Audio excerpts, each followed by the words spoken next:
சரி, வாங்க நேரா விஷயத்துக்குள்ள போயிடலாம். ஸ்னைடர்வர்ஸ். இந்த கதை முடிஞ்சு போன ஒரு அத்தியாயம்னு தானே நாம எல்லாரும் நினைச்சிட்டு இருந்தோம். ஆனா ஒருவேளை அது உண்மையா இல்லைன்னா என்ன பண்றது? லைவ் ஆக்ஷன் உலகத்தோட சாம்பல் இருந்து ஒரு புத்தம் புது அனிமேட்டட் கதை மறுபடியும் உயிர் தழப் போகுதுன்னா, இப்போ இன்டர்நெட்டே கலக்கிட்டு இருக்கிற இந்த வதந்தியை பத்தி தான் நாம விலாவாரியா பார்க்க போறோம்.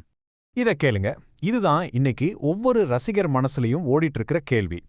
லைவ் ஆக்ஷன்ல செத்து போனதா சொல்லப்பட்ட ஸ்னைடர்வர்ஸ் இப்போ அனிமேஷன்ல உயிர் தள்ள போகுதுன்னு ஒரு பேச்சு. இங்க என்னதான் நடக்குது பாருங்க. அந்த ஒரு கேள்வியிலேயே மொத்த கதையும் அடங்கியிருக்கு. இது நிஜமா இல்ல நம்மளோட ஆசையா? வாங்க இதுக்குள்ள ஆழமா போய் உண்மையை கண்டுபிடிப்போம். அப்போ நம்மளோட முதல் கேள்வி, இந்த வதந்திகள் எல்லாம் எங்கிருந்து கிளம்புது? பல வருஷமா ஒரு சத்தமும் இல்லாம இருந்துட்டு ஏன் திடீர்னு இந்த கதை திரும்புறதுக்கான வாய்ப்பு ஒரு பெரிய பேச்சா மாறி இருக்கு? ஓகே, இதுக்கு புதுசா வர்றவங்களுக்கு ஒரு சின்ன ரீகேப். ஸ்னைடர்வர்ஸ்ங்கிறது ஒரு அதிகாரப்பூர்வமான பெயர்லாம் கிடையாது. ஜாக் ஸ்னைடரோட டிசி படங்களான Man of Steel, Batman vs Superman, அப்புறம் ஜஸ்டிஸ் லீக் படங்களை ரசிகர்கள் செல்லமா கூப்பிடுற பேர் தான் அது.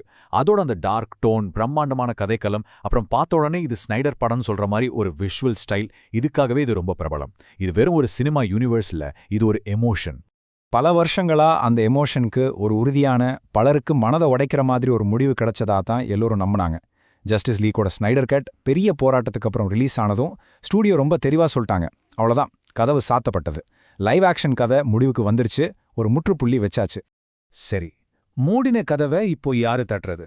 இதுக்கு பதில் ஒரு இயக்குனர்கிட்டயோ எழுத்தாளர்கிட்டயோ இல்ல. அது கார்ப்பரேட் உலகத்துல நடக்க போற ஒரு பெரிய மாற்றத்துல இருக்கு.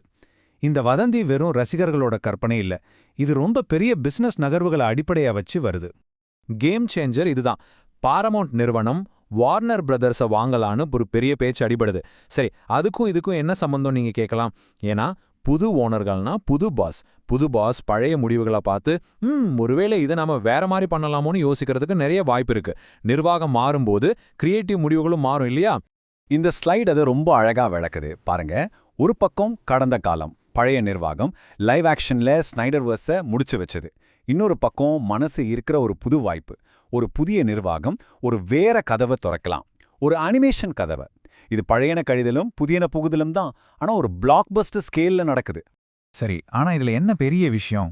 ஏன் ரசிகர்கள் இது தொடரணும்னு இவ்வளவு தீவிரமா இருக்காங்க? ஏன்னா நம்ம பார்த்தது கதையோட ஆரம்பம் மட்டும்தான். ஜாக் ஸ்னைடர் ஒரு பிரம்மாண்டமான காவிய கதையை திட்டமிட்டிருந்தார். கட்டிங் ரூம் ஃப்ளோர்லயே காணாம போன அந்த நம்ப முடியாத கதையை தான் நாம இப்போ பார்க்க போறோம்.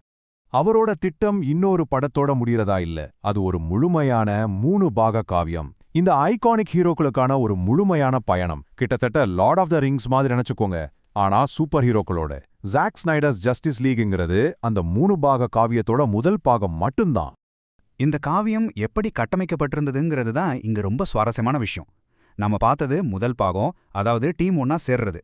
ஆனா இரண்டாம் பாகம் நம்ம ஒரு சின்ன ஃபிளாஷ் பார்த்தோமே, அந்த பயங்கரமான நைட்மேர் எதிர்காலத்துக்கு நம்மளை கூட்டிட்டு போறதா இருந்துச்சு. பூமி தீய சக்திகளால கைப்பற்றப்பட்ட ஒரு உலகம். அப்ப மூணாம் பாகம் அதுதான், இந்த கிரகத்தை மீட்க நடக்கிற கடைசி பிரம்மாண்டமான யுத்தம். ஒரு காஸ்மிக் அளவுல நடக்கிற ஒரு ஹீரோவோட பயணம் இது. அந்த பயணத்தோட டீடைல்ஸ் கேட்டா தலை சுத்திடும். வில்லன் டார்க் சைட் கிட்ட பூமி வீழ்ச்சி அடையுது. அந்த பேரழிவு நடந்த நைட்மேர் உலகத்துல நாம நிறைய நேரம் செலவிடுவோம். தப்பிச்ச ஹீரோக்கள் நடந்ததை சரி செய்ய ஒரு டைம் டிராவல் மிஷன்ல ஈடுபடணும். கடைசியா டார்க் சைடுக்கு எதிரான ஒரு கொடூரமான இறுதி மோதலுக்கு இது வழிவகுக்கும். இதெல்லாம் தெரியல பார்த்தா எப்படி இருந்திருக்கும்னு கொஞ்சம் கற்பனை பண்ணி பாருங்க. சொல்லப்படாத இந்த காவியத்தோட இதயத்துல டிசியோட மிக பிரபலமான ஒரு கதாபாத்திரத்தோட சக்தி வாய்ந்த, உறுதியான மற்றும் வீரமிக்க ஒரு இறுதி அத்தியாயம் இருந்துச்சு. நாம இழந்ததோட உணர்ச்சிகரமான மையம் இதுதான். அப்போ ப்ரூஸ் வெயினுக்கு என்ன ஆக இருந்துச்சு? அந்த இருண்ட சந்தில் ஆரம்பிச்ச அவரோட கதை எப்படி முடியறதா திட்டமிடப்பட்டிருந்தது? அது ஒரு உன்னதமான தியாகம். டார்க் சைடுக்கும் அவனோட படைகளுக்கும் எதிரான இறுதிப் போர்ல ஒட்டுமொத்த பிரபஞ்சமே பணயம் வைக்கப்பட்டிருந்த நிலையில உலகத்தை காப்பாத்துறதுக்காக பேட்மேன் தான் உயிரை கொடுக்கறதா திட்டம். இதுல ஏமாத்து வேலையில தப்பிச்சு வர்றதில்ல. The end. இங்க நாம புரிஞ்சுக்க வேண்டிய முக்கியமான விஷயம், இது வரும் ஷாக் வேல்யூக்காக இல்ல, இது அவரோட ஒட்டுமொத்த பயணத்தோட உச்சகட்டமா திட்டமிடப்பட்டிருந்தது. பிவிஎஸ்ல நாம பார்த்த அந்த விரக்தியான, கோபமான மனிதன் ஒரு உண்மையான ஹீரோவால மட்டுமே செய்ய முடியற ஒரு முடிவை எடுத்து இறுதியில ஒரு மீட்பையும் நோக்கத்தையும் கண்டுபிடிச்சிருப்பான். ஒரு கச்சிதமான, சோகமான, ஆனா வீரமான முடிவு. சரி, இப்போ இது எல்லாத்தையும் ஒன்னா சேர்ப்போம். இந்த கார்ப்பரேட் மாற்றங்கள், சொல்லப்படாத காவிய கதை, இது எல்லாத்தையும் வச்சு பார்க்கும்போது இன்னைக்கு இந்த அனிமேஷன் வதந்தியில பத்தி நாம என்ன நினைக்கணும்? நாம இப்போ எந்த இடத்துல இருக்கோம்? பாருங்க, அனிமேஷன்கிற யோசனை ரசிகர்களை ஈர்க்கிறதுக்கு சில முக்கியமான காரணங்கள் இருக்கு. முதல்ல கடைசியா இந்த கதைக்கு ஒரு முடிவை கொடுத்து மன நிம்மதி அடைய இது ஒரு வழி. இது ஸ்னைடரோட அசல் பார்வையை எல்லா சமரசமும் இல்லாம மதிக்கிறதா இருக்கும். அதோட யோசிச்சு பாருங்க, அனிமேஷனுக்கு எல்லையே கிடையாது. அந்த காஸ்மிக் காட்சிகள், காமிக்ஸ்ல வர்ற ஆக்ஷன், இதெல்லாம் லைவ் ஆக்ஷன்ல இருக்கிற நம்ப முடியாத பட்ஜெட், நடிகர் தேதிகள் பிரச்சனை எதுவும் இல்லாம பண்ண முடியும். இதுதான் சரியான வழியா தோணுது. ஆனா ஒண்ணுல மட்டும் நாம தெளிவா இருக்கணும். இதெல்லாம் கேட்க எவ்வளவு ஆர்வமா இருந்தாலும் இப்போதைக்கு இது வெறும் ஒரு சக்தி வாய்ந்த வதந்தி மட்டுமே. எல்லா துண்டுகளும் சரியா பொருந்துற மாதிரி இருக்கிற ஒரு புதிர் இது. ரசிகர்களோட கோரிக்கை, வரப்போற புது நிர்வாகம், சொல்லப்படாத கதை. ஆனா இன்னும் அதிகாரப்பூர்வமா இதுவும் உறுதிப்படுத்தப்படல.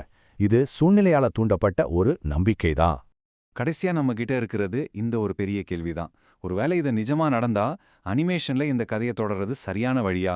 இந்த காவியத்துக்கு ஒரு முடிவை கொடுத்து கதாபாத்திரங்களுக்கும் ரசிகர்களுக்கும் அவங்க காத்துட்டு இருந்த அந்த நிறைவை கொடுக்க இதுதான் சிறந்த வழியா இருக்குமா?